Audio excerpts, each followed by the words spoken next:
Bonjour monsieur. Bonjour. On vous rencontre aujourd'hui au Moulin du Partégall. Vous annoncez officiellement votre candidature pour les élections à la Chambre de commerce. Pourquoi le Moulin du Partégall?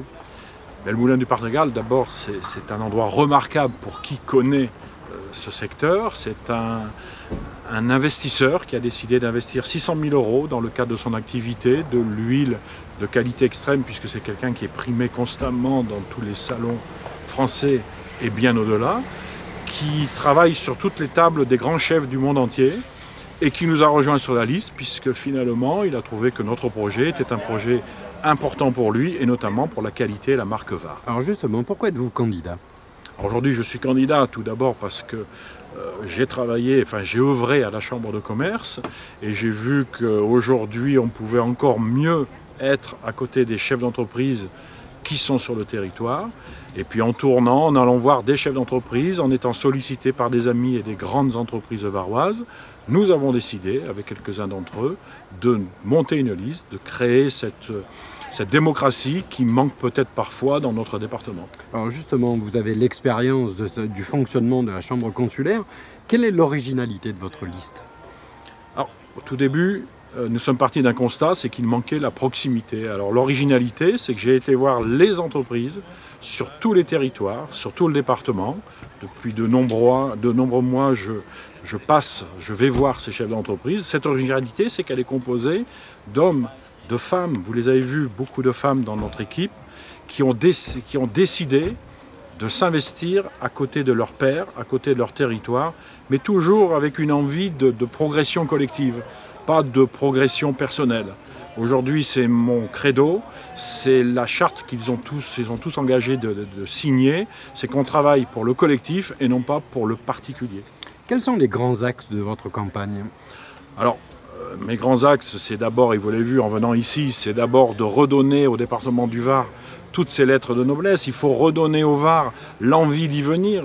On parle souvent d'attractivité, mais pour moi l'attractivité, c'est d'abord attirer des clients, les faire envie de revenir, nous rejoindre, découvrir ce département, mais surtout les savoir-faire, des chefs d'entreprise qui se mettent en danger, pour moi c'est important, qui investissent, je l'ai dit tout à l'heure, et puis je vais dire que cette proximité, mais alors c'est un enrichissement collectif. Et ce que je voudrais, c'est pas que la Chambre de commerce soit l'entourage de l'économie, mais c'est l'économie qui fait la Chambre de commerce. Il ne faut pas l'oublier, j'ai l'impression depuis quelques années, on a inversé les codes.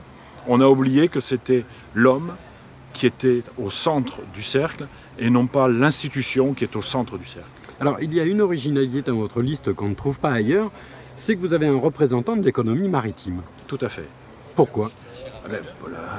Depuis quelques années, on ne cesse de dire que par l'économie maritime, la croissance arrivera dans le Var, les salaires, les emplois arriveront aussi dans le Var, et aussi des grandes entreprises extérieures qui ne cessent d'investir. On l'a vu sur l'aire toulonnaise. Moi, j'ai choisi d'avoir délibérément un représentant du monde maritime qui aujourd'hui est connu, reconnu, d'ailleurs, puisqu'il a porté de bons dossiers, de gros dossiers sur le territoire. Il nous a rejoints, ce n'est pas simplement parce qu'on ne sait plus, c'est surtout qu'il a trouvé en notre discours une réponse à tout ce qu'attend le monde maritime, et je remercie de nous avoir rejoints. Une dernière question, dans les prochains mois, vous allez continuer à mener campagne, vous allez continuer à organiser des réunions sur le terrain? Alors je vais dire dans le prochain mois, puisque je rappelle, les élections ont lieu du 20 octobre au 3 novembre, de manière électronique ou par papier directement, donc tout étant anonyme, bien sûr. Alors là, j'ai plein de rendez-vous qui ont été programmés, j'en ai déjà fait quelques-uns, que ce soit sur les pays de faïence, sur Cavalère, nous allons retourner à Hyères, nous allons faire à Lorgues, Saint-Maximin, Ops, nous sommes attendus et nous sommes sollicités maintenant, ce qui prouve que quelque part, notre action et notre demande a été entendue par tous. C'est la première fois qu'il y a deux listes en course. Et pour vous, c'est un avantage?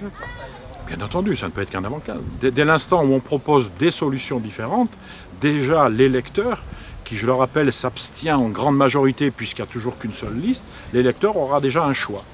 Et d'avoir le choix, déjà, c'est une liberté et c'est la démocratie. Et après, pour moi, c'est un avantage parce que j'ai confiance dans mes colistiers, ils sont sur le territoire et ce qu'on me remonte comme information du territoire, c'est souvent très positif. Donc nous sommes très contents et nous n'avons pas de crainte à avoir à l'heure actuelle. Le vote décidera, bien entendu, mais aujourd'hui nous sommes quand même très confiants. Eh bien écoutez, je vous souhaite bon courage et je vous dis à très bientôt. Merci.